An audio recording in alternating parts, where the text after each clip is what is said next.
Понудените 10% зголемување на платите во детските градинки, основното и средното образование по ребаланс на буџетот се бетонираат со заклучокот на владата и не се остава дополнителен простор за преговори по ова прашање, знаејќи дека членовите на СОНК со скоро 100% изјаснување пред само неколку дена го отфрлија овој предлог.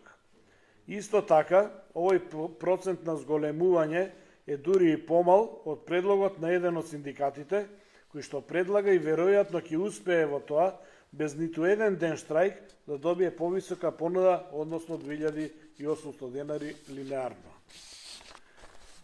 И можеби најважното што треба да произлезе од заклучоците е дека Советот на СОНК веднаш ќе го прекине штрајкот, доколку владата, како што вели, да се почитуваат законите, и тоа бараме ние како Совет на СОНК до септември, односно до изминување на 6 месеци од носење на минималната плата, истата да се усогласи со гранските колективни договори, како што е впрочем предвидено во Законот за минимална плата, а за волја на вистината, до денешен ден ниту еднаш не е испочитуван овој закон.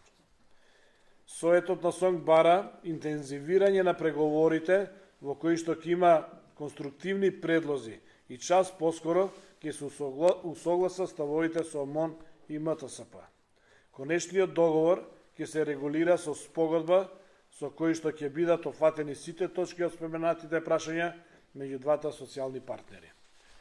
Ова беа заклучоците кои што се обидов да ги презентирам со читање. Останува до вас евентуално за прашања во однос на...